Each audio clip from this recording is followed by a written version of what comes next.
Before we started recording, we were talking maybe about your flow of the day almost, and we'll get back to that later. But yeah, you maybe said, okay, maybe I follow my intuition, I follow my body during the day, and maybe in coaching as well. Yeah, we were talking about my private life when you go asleep during the night, early, late, and then my body tells me, hey, now it's 11:30. You're tired, go and sleep. But sometimes, or most of the time, my body said, oh, you're fresh, still fresh. Then I stay awake till, I don't know, 1:30, 2 o'clock in the night. Yeah. And now, can I say, well, I'm not saying you're a jobless coach, but there's not, let's say, a job on a team. So classic music is one to fill the nightly gaps. But was it used to be tactical thinking about the team? Yeah, when I was not jobless, as you say. It hurts when you say that, Sorry, jobless.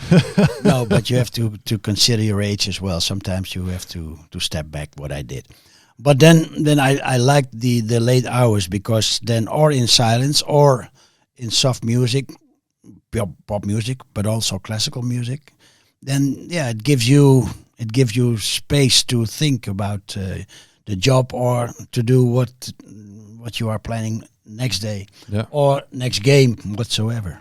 And are you? And there are two situations that you have your plan, you have made your schedule, and you have made your let's say your general tactics, the way you play. But you have also your strategics to play the next opponents. Then you have the influence during what I call the silent hours. Okay. And are you somebody that keeps that in your head, or is it noting and writing down? Or I in the early days I kept it in my head, but I had also the experience that you have thought of some 3, 4, 5 issues. Then I lost maybe one issue, and I said, when you have this thought, you have to write it down. Okay. So I had in my early days, as some or many coaches might do, I had also next to my bed I had a pen and a paper. So when it pops up, when something pops up, boom, write it down, because next morning you don't remember. Yeah. Well, they say the memory is not made to remember, only to process. Okay, that's new for me. That's nice. Well, if I'm personal, if I have to remember these 5 things, like you said, normally you come up with 4. Yeah. So the 5th one is gone. You forget. Yeah. True. Okay, well, that kind of brings us to, the process for you as a coach, and welcome inside the coach's room, which brings us to your coach's room. You had several at big clubs, at countries. Maybe your coach's room was not even a regular or a steady office, but it was all around. What was the most important for you there?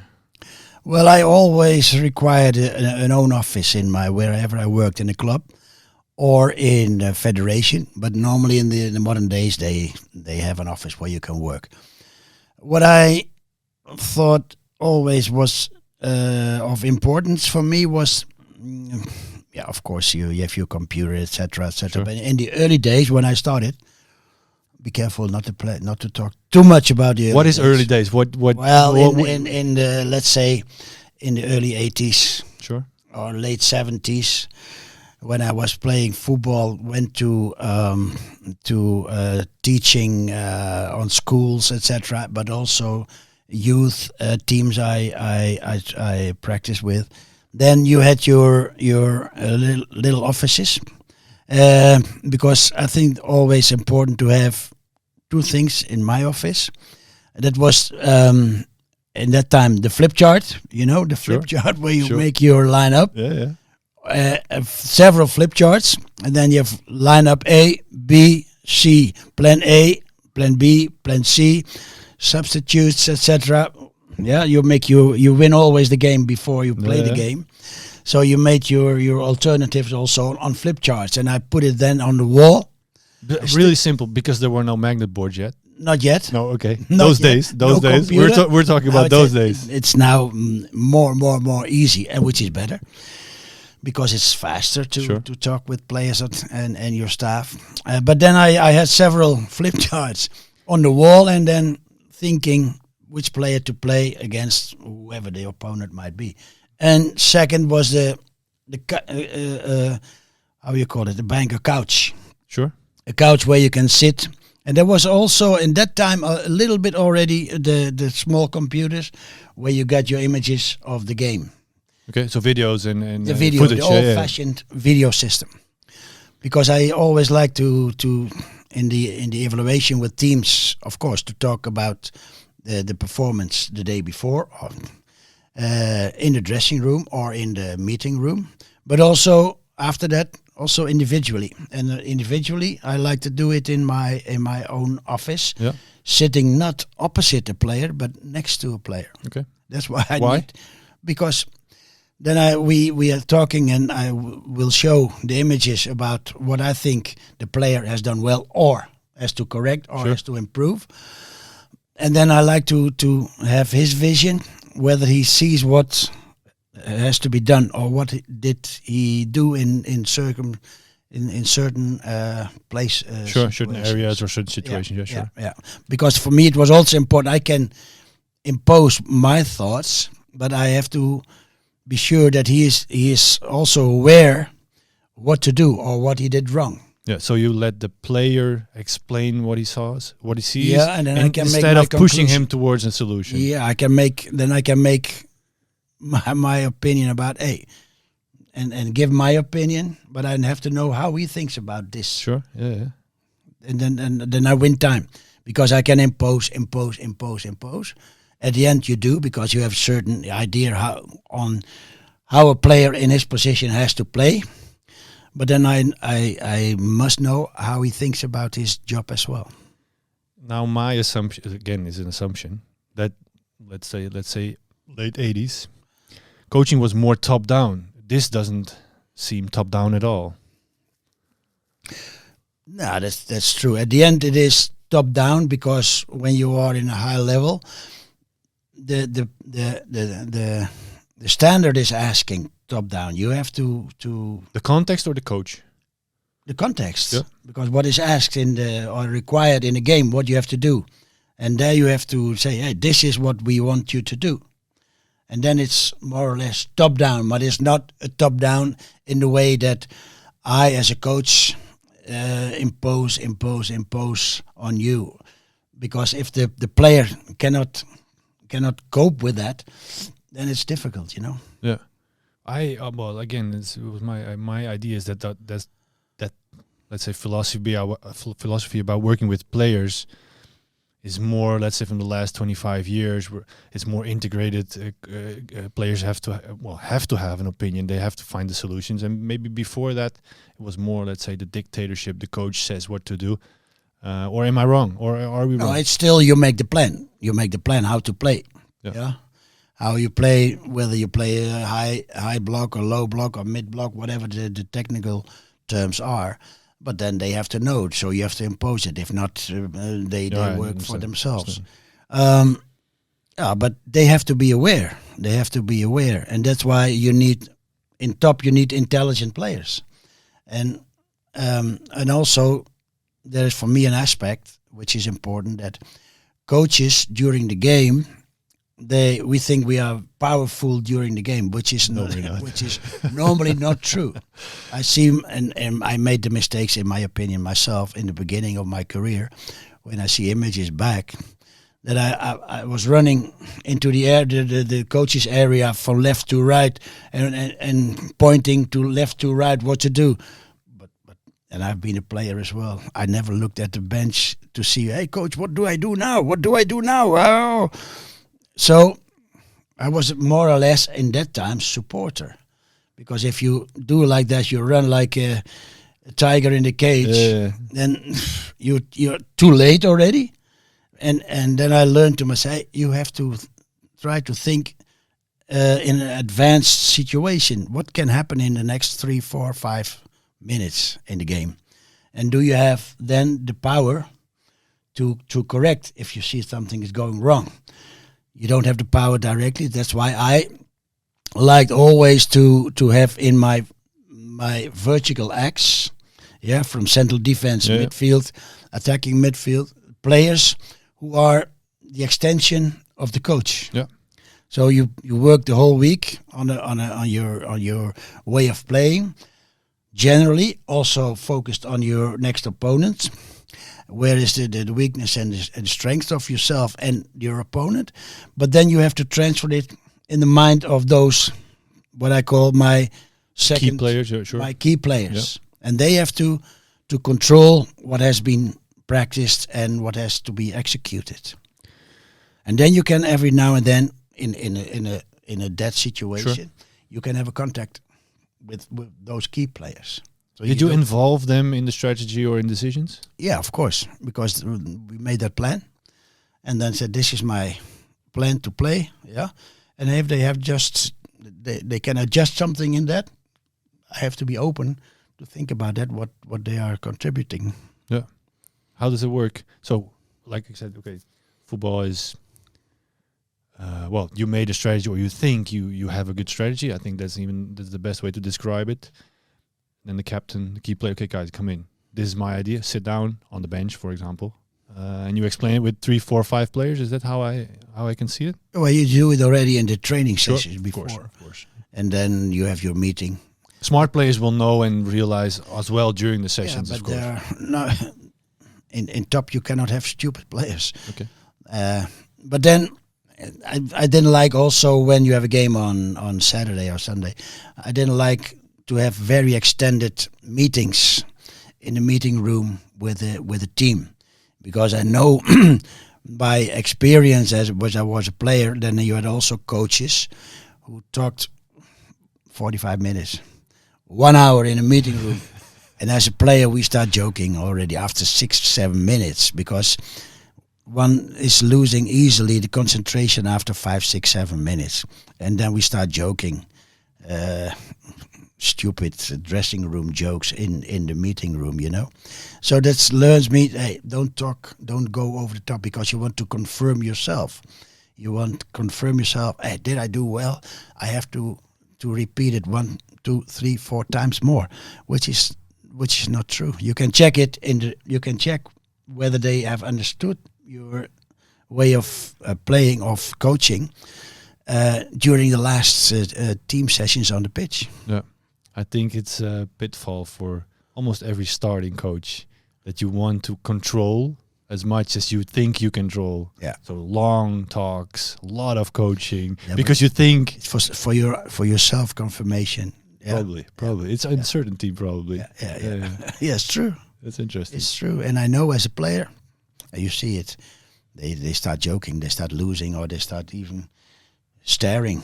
Yeah, when you are in a meeting and players are not following your eyes with their eyes, and they start focusing on one point, they're staring, and then you know, hey.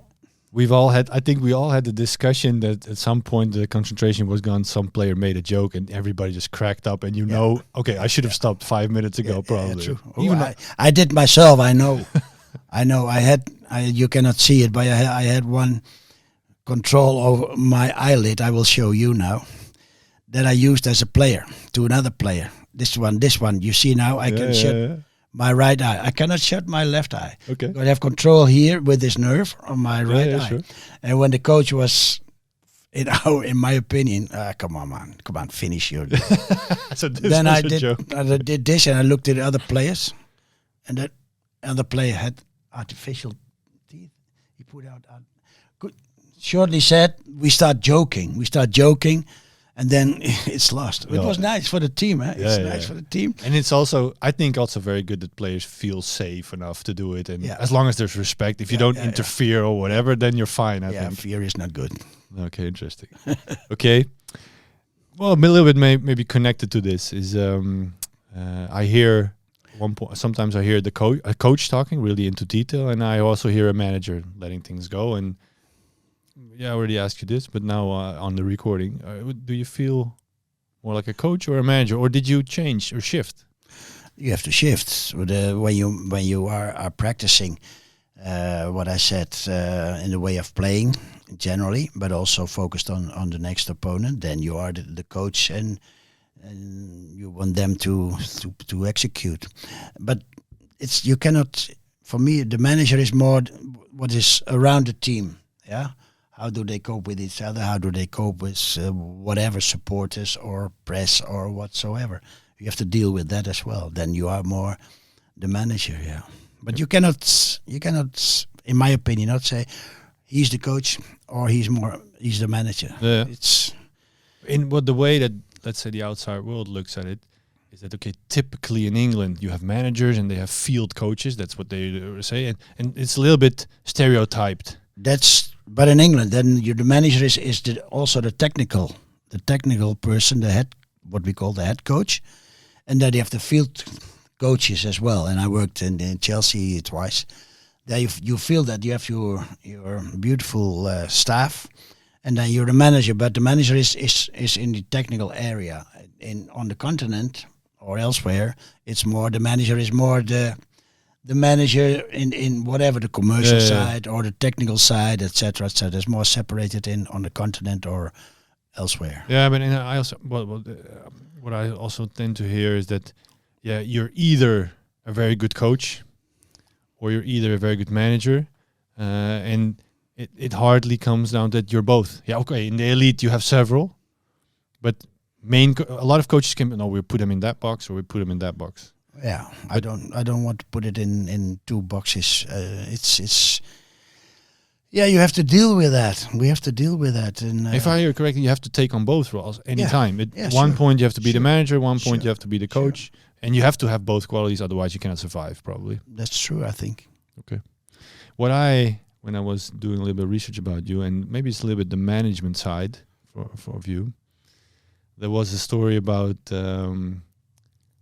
South Korea, and you I came across as the bald type of manager or the bald coach. And the way I was thinking about this, because there was a situation after South Korea versus Italy, in, let's say, the tunnel or after the game. People said, okay, it was anxious, it was even fear, because the Italians were tearing everything down. And your response was, I kind of enjoyed this. I enjoyed it very much. You remind me of this situation. There was the goal situation by Anjoan. He made the golden goal. Being half Italian, he played in Italy. He wasn't welcome anymore right after. They didn't want him back or something. That's true. He was not welcome in Perugia anymore. Ridiculous. But yeah, that's true. People got panicked when the Italians, emotional.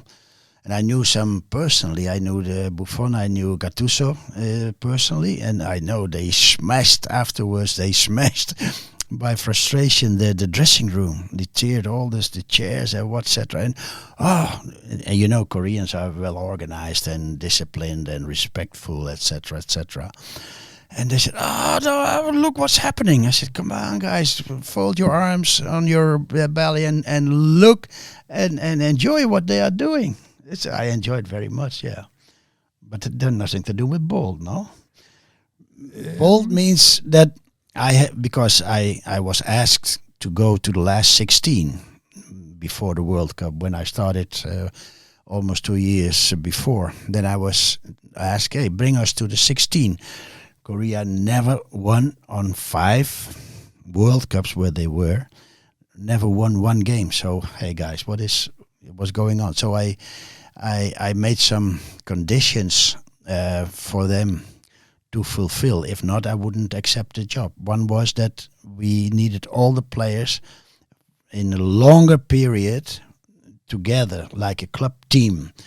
And we have to travel around the world to get experience, because they were a very closed football society, and they were anxious to go abroad, to strong opponents. And I said, no, we go the strong way, the difficult way in a preparation time. And there I was, in my opinion, not bold, but I had to break down some rules which were in football society or in the Korean society, which was, and sometimes, or most of the time, you must respect that there's a very strong tendency towards hierarchy or ancienity. When I'm older than you, even 1 year, I can decide what you have to do to serve me. You understand? And that was also into the team those conditions, those patterns almost. So, but it's counterproductive. Yeah. So in this way, I was bold to say, "Hey, come on, we stop this. If you want me to bring you to the 16, was a huge target. Then we go this way." I wanted to do, and so I chose also strong opponents in the year before on Confederation Cup, and in friendly games we lost many games 1 year before. But I made also appointments, for instance, with France to meet them just 10 days before the World Cup in a friendly game. Yep. That's what the coach of France like to do, because in the Confederation Cup they won 5-0 to us. Yeah, 1 year before. Oh, the whole country panicking. So we have 1 year to work as a club team with the national team. And then Lemaire, the coach, said, I like to have a friendly game 10 days before. An easy one. Easy game. I said, okay. So we made this game 10 days before the start, and we were leading 2-1. It was 2-2, and extra time they made 3-2. Sure. But it was competitive. So then everyone was, oh my God. So that was a process. And there I have been, not in my own opinion, not bold, but they asked me to do so. So then we do it the way I did. Yeah. Okay, maybe bold is not the right word, but they were because everyone is focused on the last 2 or 3 months, that everyone had the feeling, oh, this team has grown a lot. Yeah. But what I had to fight against exactly, and that's many exactly people. When let's say the technical pressure's committee on. was there. There was a technical committee who decided who were going into the 23 squad. So I said, no, that's not the way we worked. But then you get a lot of resistance. But that's what I liked from the federation at that time. There were 2 men. They were covering my back, because if not, I would have been killed already before. And they covered my back. And that's typically, I wanted to every month I went to the boss of the federation. Sure. I said, I'd like to explain what we are doing. I said, you don't have to explain. We cover your back because we haven't achieved anything in the last 5 World Cups. So go ahead. And that was a tremendous support for me. They gave you complete freedom. Yeah. But what I hear, let's say between the lines, is that once things come, when the pressure's on or when the heat is on, you tend to get a little bit bigger. I like it. So when they're tearing down the dressing room, you're okay. I'll deal with it. When the commissioners come, you'll deal with it. Yeah. When Uruguay trashes the dressing room again. Yeah. But the technical committee is also because it was a political choice. Because the technical committee was organized that they were representing all areas of the country. And they brought from their area the player. Yeah. So they have 23 players. Yeah, but it was a political choice. And we went with my team doing a lot of scouting. It's not scouting in the K League, in the first league, but also in another league, also in the military, because they have to go to military 2 or 3 years there, and on universities.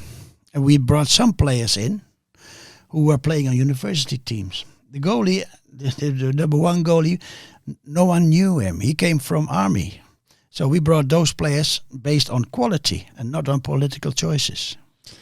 So the choices you make are not, let's say, the logical, safe ones. I can say the bold choices. But in the end, it's the process that you have because you want to win, that you believe in, that makes those choices very logical again. I would say it's bold. Okay. Because, I think it also separates, let's say, maybe coaches from being safe and being on a certain level, because it can also horribly go wrong, but then you chose your own way. I feel, how shall I say, then I have peace in my own mind. Sure. I have worked in the biggest, in my opinion, biggest club in the world, Real Madrid. And there, as a coach, I enjoyed it very much. There, if you have the white shirt, it's very heavy, yeah? Very heavy over there. But also, we won the World Cup in Tokyo when it was still a prestigious one. And then I had every week with the president, I had a glass of wine at the end of the week and talk about whatever, football. And then once in I think in January, February, he came and said, Mister, maybe his son was also part of the squad, of the 26 squad. Sure. I said, my son is doing well. I said, yeah, he's doing well. Yeah, he's doing well. And very nice guy.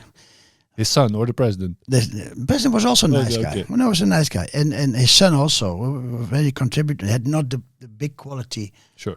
to be competitive to what I had. Sanchez and Hierro. These were international best players at that time. And he was central defender. He said, maybe you think about my son one day. I said, yeah, President, to be honest, I have the two and I don't change them. Okay, no, you make the lineup. You make the lineup. No, okay. And the next week again, or 2 weeks later. And then he said, oh, and by the way, when I walked out, by the way, we have to think about extend your contract for next year as well. Okay. In the same comment, yeah. Then I could have said easily, that's why your question was, okay, I this is the biggest club. Let's talk about extension of my contract. And but I said, no, I didn't do it. Because if I would have agreed and bring his son, you lose first your own, because you have your reflection in your mind as well. How do you cope with the situation based on fairness, treating fairness, although you have to bring a bad message to players, but be fair. Or I go in surviving and Sure. talking about extension of my contract, and I lose the total authority in the dressing room. That's what I don't want. So then you have to lose in those big clubs 2 games, and then they say, we don't talk about extension of the contract. Yeah. But at the end, I can have my feeling, my peace in myself, that if I would have done it the other way, I wouldn't have liked what I have done. Yeah, agree. Clear, very clear. Okay, you had a lot of success, but you probably had some dark moments as well. What was your darkest moment? But more important for the listeners, I think, is what did you learn from those moments? Well, one of you learn also from that, but one of the, also during your period, you have your wins, you have your loss, but that's rather normal in football. But what I consider is not my finest hour, was the second period. I had one period with the Dutch Federation in 96, 98, which was a wonderful time. Great success. But I don't want to avoid that subject. Also I thought it was 2004, 13, 14, around that time, that I had the second spell in the Dutch Federation, national team. And there I, afterwards thinking I shouldn't have done that, because there was the atmosphere was rather cold and chilly. As you know, in football there's a wave. I consider there's the top of the wave and there's a downside of the wave, depending on the generation you got. And when we compare to Holland, we have the Cruyff generation in the 70s. Yeah.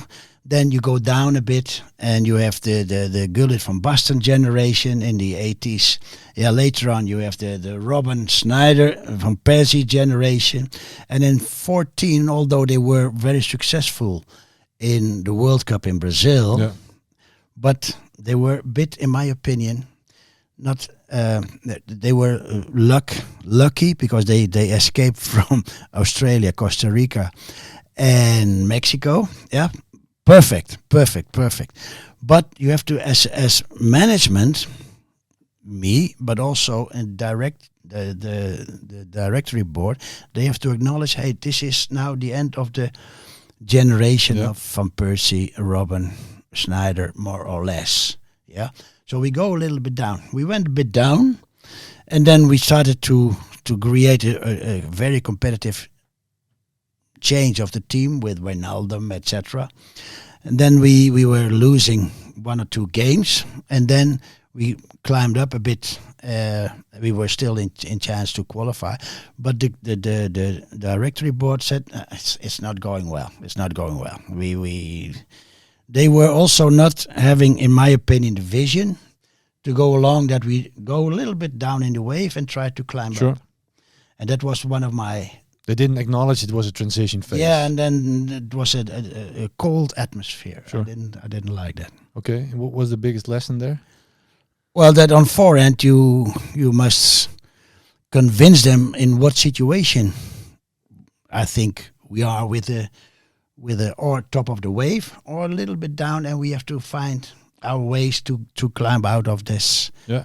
So if I put it in my own words, before you take the job or before you choose to take the job, manage, let's say, the situation around the team more, so they know what to expect. I cannot control the outside world. Sure. If they have party, it's perfect. Sure. Perfect. But the inside world, you have to be a team, and in the team you can be critical to each other, and then you go out and we defend what we are doing. Yeah. And that was not done. That's why you have to cover each other, and you can be inside the room. You can say, hey, I don't like that. We have to go that, or what do you think about that? And then you agree. You go outside and you go for that. Yeah. And if I interpret something for myself, it's ownership of the team, but it's also ownership of managing the people around the team. Yeah. They are the ones that influencing your job. Yeah. And of course you can say, well, I cannot control them, but you can manage them. Yeah. Even before you start. Then you are managing what you said before. Then you are strongly managing. Yeah. Have nothing to do with coaching directly.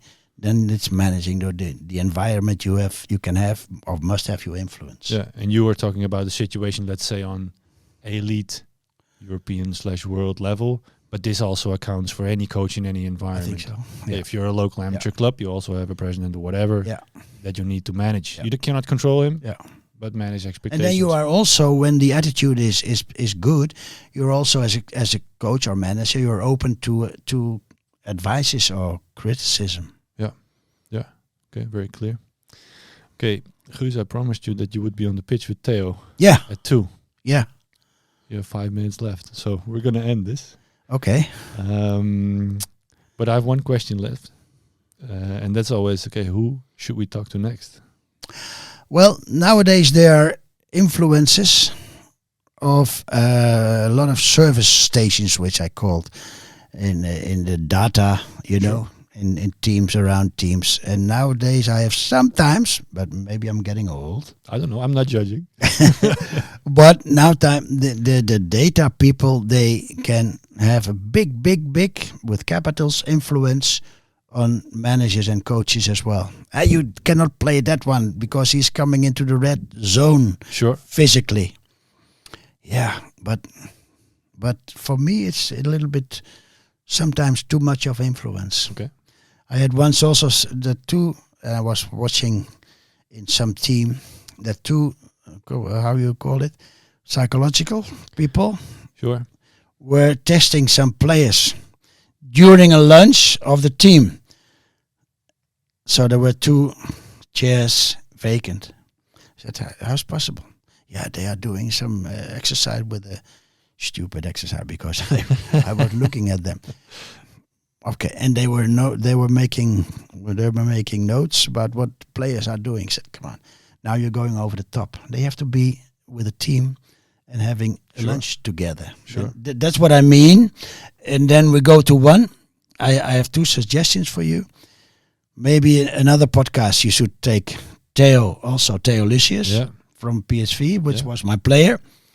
And I like him very much because he was my player, and it also has a little scars of life.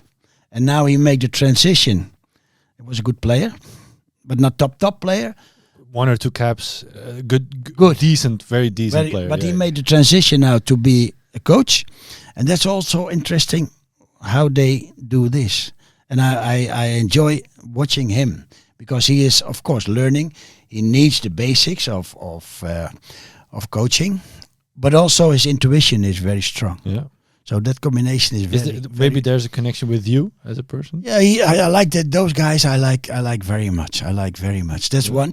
Or the other one, which I suggest when we talk about data, who can be very wise. I had a very good contribution from him, help from him, is Luc van Acht. Okay.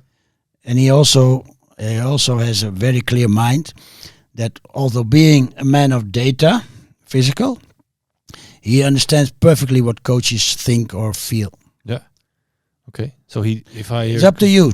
well, let's see. We're here at PSV, so we probably can get both of them. Guus, thank you very much. Pleasure. Dankjewel, Guus.